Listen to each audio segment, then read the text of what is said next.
Boa noite, pessoal. Tudo bem? Eu sou Palmério, sou auditor fiscal do Ministério do Trabalho, trabalho aqui no Porto de Salvador. Eu tenho recebido de hoje, dia 4, muitas ligações aqui me perguntando sobre essas novas alterações que estão ocorrendo no Porto. E acontece que ontem mesmo, dia 4, houve a publicação de uma medida provisória que tratou especificamente dessa matéria portuária. Então, se intensificaram mais as ligações e eu resolvi produzir um material aqui para a gente discutir essa medida provisória com mais tempo, ok? O material é esse aqui, tá? A gente vai discutir, então, as repercussões das medidas provisórias 945, 927 e 905 sobre o trabalho portuário, certo? Essa medida 945 é uma medida bastante ampla, né, que trata realmente só sobre o trabalho portuário. Então, a gente vai analisar com bastante calma aqui. Eu preparei uma apresentaçãozinha aqui para a gente analisar de forma bem didática. Okay? Então, essa medida provisória, ela começa dizendo o seguinte, né, que o órgão gestor não poderá escalar trabalhador portuário avulso nas seguintes hipóteses. Aí ele cita as situações em que, se o trabalhador apresentar algum sintoma, ele não pode ser escalado. Né? Quais são os sintomas? Tosse seca, dor de garganta ou dificuldade respiratória. Nesse caso, ele está fora, não pode escalar. Outra situação é quando o trabalhador já estiver sido diagnosticado com a Covid-19 ou submetido a medidas de isolamento domiciliar, por ter coabitado com pessoa diagnosticada com a Covid-19. Né? Aquela pessoa está isolado, né? Essa pessoa também não pode ser escalada.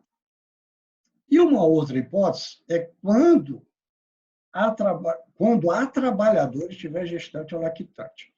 Um fato interessante que nós vamos ver logo à frente, que nessas três hipóteses aqui, o trabalhador ele é obrigado a informar o órgão gestor que se encontra nessa situação. Tá? Ele é obrigado. Nós vamos ver mais na frente que a medida provisória fala isso. Então, se você se encontrar nessa situação, você tem que comunicar ao órgão gestor. Certo? Vamos seguir.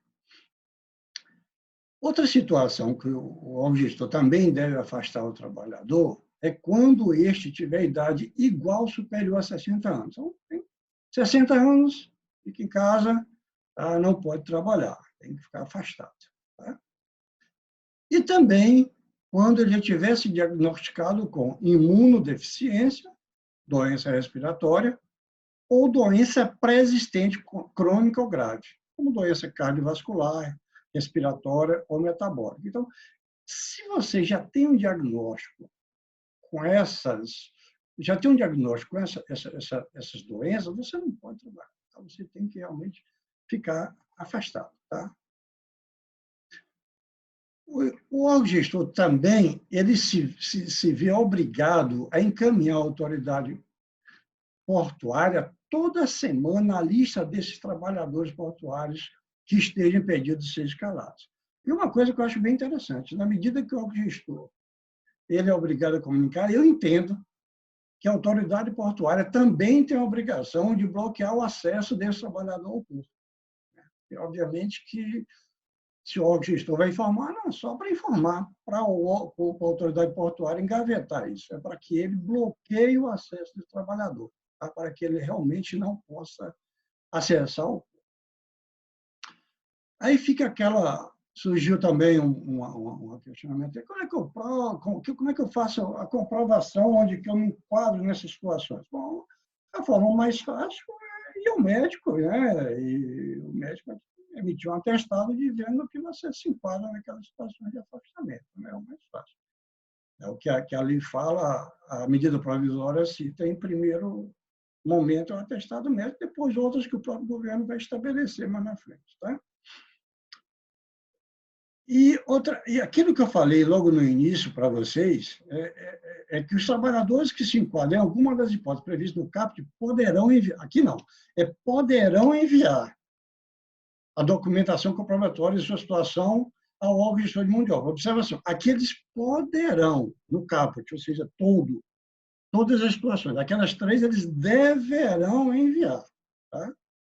Observa que é diferente a situação. Então, se você se enquadra em qualquer situação, você pode enviar a documentação e demonstrar. E naquelas 3 que eu citei na primeira tela, você deve comunicar. Agora sim, vem reforçando aquilo que eu tinha falado. Nas hipóteses previstas nos incisos 1, 2 e 3, que nós tratamos anteriormente, os trabalhadores ficarão obrigados a informar imediatamente ao gestor de mão de obra qualquer alteração de situação. Então, veja bem, se você se enquadra em qualquer situação, você deve informar. Agora, naquelas 3, você tem que informar. Você tem que informar. É uma obrigação sua, é uma obrigação do empregador. Enquanto persistir o impedimento de escalação com fundamento em qualquer das hipóteses previstas no artigo 2º, o trabalhador portuário avulso terá direito ao recebimento de indenização compensatória mensal no valor correspondente a 50% sobre a média mensal, recebida por ele, não é a categoria, é por ele, por intermédio do gestor de mão de obra, entre 1º de outubro de 2019 e 31 de março de 2020. Observe que a média é a sua. Não é a média da categoria, né? É a média daquilo que você tem direito. Tá certo? E é uma média também que fica dentro de um determinado período, que é a partir de 1º de outubro. Então, é justamente o governo está dizendo o seguinte: ele vai te afastar, mas você fica com dinheiro, você tem uma reserva, você não fica totalmente desassistido. Okay? O pagamento da indenização será custeado pelo operador portuário e por qualquer tomador de serviço que requisitar trabalhador portuário avulso ao órgão gestor de mão de obra. O órgão gestor de mão de obra deverá calcular, arrecadar e repassar aos beneficiários o valor de suas indenizações. Bom, assim como o pagamento normal que é feito ao trabalhador portuário, que é via o órgão, essa indenização também vai ser feita pelo órgão. É ele que vai pagar, obviamente, que arrecadando, né, junto aos operadores portuários, tá? Ele é que vai repassar esse dinheiro ao trabalhador portuário avulso. Tá? O benefício será pago aos trabalhadores portuários avulso, de que trata o CAPT. Aliás, esse benefício, o que quer dizer aqui, que eles tratam a natureza dele é indenizatória. Ou seja, não é salarial. Ele quer dizer o seguinte: não é salarial. Então, não vai refletir em cima de férias, FCC, FGTS, é indenizatório.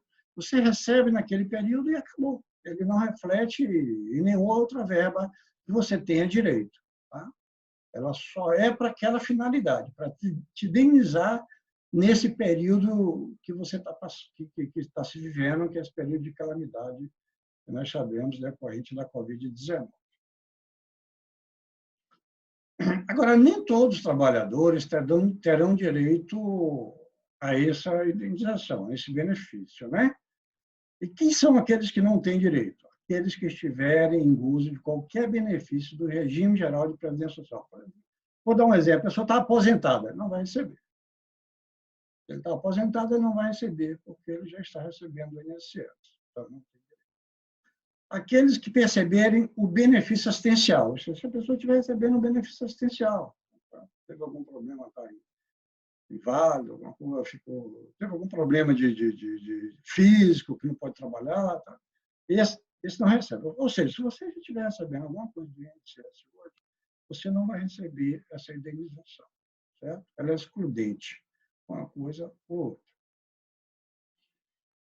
Na hipótese de indisponibilidade de trabalhadores portuários avulsos para atendimento às requisições, os operadores portuários que não forem atendidos poderão contratar livremente trabalhadores com vínculo empregatício por tempo determinado. Bom, quer dizer o seguinte: na medida que o operador portuário requisite o trabalhador junto ao órgão gestor, o órgão gestor, né, abrindo essas oportunidades, e ninguém se oferecer, né, para atender essa demanda, o operador portuário, ele fica autorizado a buscar essa mão de obra no mercado. É isso que quer dizer. Ou seja, acaba a reserva de mercado. Acaba a reserva de mercado, ele vai buscar no mercado. Eu entendo que aqui não está dizendo que esse trabalhador que vier trabalhar no porto não tenha que realizar um curso não tenha que fazer um treinamento. Como hoje os demais trabalhadores passam por treinamento. Inclusive, esse treinamento tem que ser dado pelo órgão ou por uma empresa autorizada pelo órgão gestor. Então, me parece que a ideia não é pegar alguém lá no mercado, colocar no porto sem nenhum treinamento. A ideia é que você pega essa pessoa, me parece, treina essa pessoa e coloca essa pessoa para trabalhar. Para fim do disposto neste artigo, considera-se indisponibilidade de trabalhadores portuários qualquer causa que resulte num não atendimento imediato às requisições apresentadas pelos trabalhadores portuários. É aquilo que a gente já tinha falado. Não dá para a escala não ser atendida. Não escalou, o governo já está dizendo, olha, pode buscar no mercado. A prioridade é que haja movimentação de carga. O porto não pode parar. Okay? A contratação de trabalhadores portuários com vínculo empregatício, com fundamento no disposto, não poderá ceder por prazo de 12 meses. Então, é um contrato por tempo determinado, já tem data de início e data de fim, 12 meses.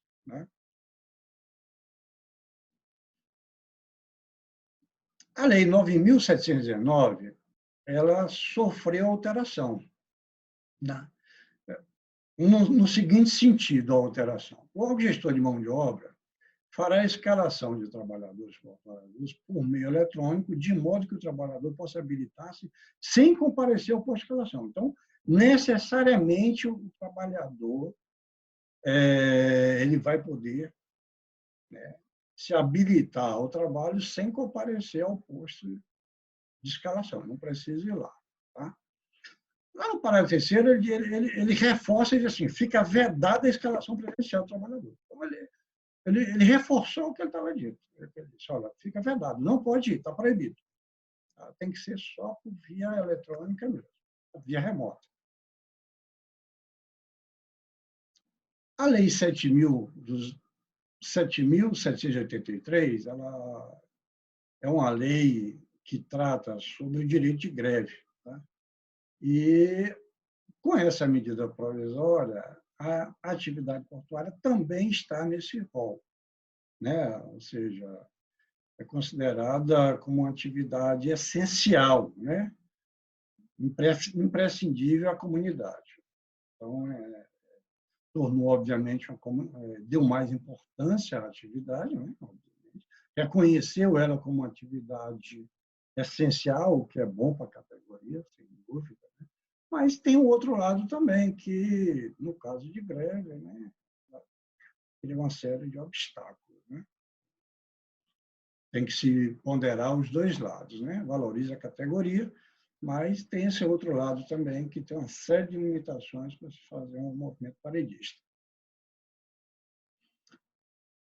Já em relação à Lei 12.815, que é aquela que fala sobre a exploração dos portos, que fala sobre as instalações portuárias, as atividades de capatazia, que trata, que disciplina toda a atividade portuária, essa 12.815. Ele diz o seguinte, ela altera o artigo 40, no parágrafo 15, dizendo o seguinte, desde que possuam a habilitação necessária, os trabalhadores portuários avulsos, registrados e cadastrados, poderão desempenhar quaisquer das atividades de que trata o parágrafo 1º, vedada a exigência de novo registro ou cadastro específico, independente de acordo com a separativo. O que está dizendo? Acabou esse negócio de estiva, de capatazia, de conferência, de bloco. Acabou. Todo mundo é trabalhador portuário avulso. Acabou isso. Tá? É a multifuncionalidade tão sonhada aí, Então, agora, todo mundo é trabalhador portuário avulso, todo mundo faz tudo. Ok? É isso que está dito aí, de forma muito clara, no meu entender. Agora, nós vamos já discutir, aproveitando que nós estamos aqui, vamos discutir uma alteração que veio com a medida provisória 905, que é a medida provisória longa. Tem um monte de assuntos, Mas tem um detalhezinho que nos interessa, é que ela diz lá no artigo 28, ela autoriza a consolidação da ciência de trabalho para dizer o seguinte, que o equipamento de proteção individual só poderá ser posto à venda utilizado com a indicação de certificado de conformidade emitido no âmbito do Sistema Nacional de Metrologia e tal, tal, tal. E fique claro que aquele certificado de aprovação, o CA antigamente, ele acabou, não existe mais. Então, o equipamento ele não precisa mais ter CA, aquele certificado de aprovação. Isso, se você baixar a CLT hoje lá no site do Planalto, você vai ver que essa parte de CA está riscadinha. A única coisa que precisa hoje é o certificado de conformidade. Ou seja, é o Inmetro dizer que aquele equipamento está certo e está tudo bem. Teve a certificação do Inmetro, acabou, pode usar. Então, não se prendam mais ao CA do equipamento, que a fiscalização não vai exigir, tá? E não cabe ao empregado também exigir isso, né? O importante é só que o equipamento em si tem um certificado de conformidade, conforme o Sistema Nacional de Metrologia, Normalização e Qualidade Industrial. Okay?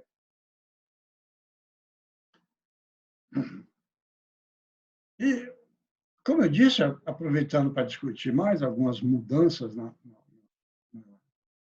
legislação em relação aos portos, também houve uma alteração que foi trazida pela medida provisória 927 em relação aos exames médicos. Então, os exames médicos, ocupacionais, clínicos e complementares, exceto o demissional, eles estão suspensos. Suspensos, ou seja, não é necessário fazer. Tá? Com exceção do exame demissional, os demais estão suspensos. Tá certo? Ou seja, para não sobrecarregar o sistema, para evitar que muitos trabalhadores compareçam ao local onde esses exames são feitos, enfim. Por vários motivos, decidiu suspender a obrigatoriedade de realização desses exames. Tá? Esses exames eles serão feitos depois, tá? No prazo de 60 dias, contados da data de encerramento do estado de calamidade pública. Né? Então, eles vão ser feitos depois. E o exame demissional ele poderá ser dispensado caso o exame médico ocupacional mais recente tenha sido realizado há menos de 180 dias, ou seja, há menos de 6 meses. Se o trabalhador passou por um exame periódico há menos de 6 meses, então ele serve como demissional, não precisa fazer um demissional. Tá? É uma outra excepcionalidade.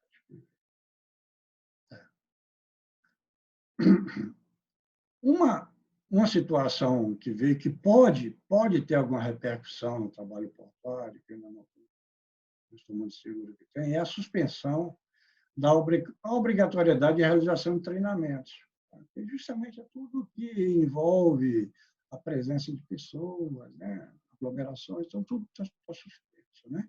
Então, se houver algum treinamento em andamento, que seja obrigatório você fazer, né? Esse treinamento ele fica suspenso por enquanto. Agora, esse treinamento, eles podem ser realizados na modalidade de ensino à distância. Então, se for possível fazer o famoso EAD, né, pode ser feito, não tem problema, não. Pode ser feito EAD. Não pode ser feito de forma presencial, mas como EAD, pode ser feito tranquilo, sem nenhum problema. Ok? É curto, né, o nosso vídeo, eu só queria mostrar para vocês aí, trazer para vocês essas mudanças assim, mais recentes. Se vocês tiverem alguma dúvida, vocês me encaminham um e-mail, que eu terei o máximo prazer de responder para vocês. Né? Será realmente um grande prazer responder para vocês. Né? Eu espero ter colaborado e que, se vocês tiverem alguma dúvida, alguma sugestão de tema, algum questionamento, que a minha explicação não conseguiu sanar, qualquer coisa vocês me mandam um e-mail, que eu terei muito prazer em atender. Ok? Um abraço, boa noite a todos.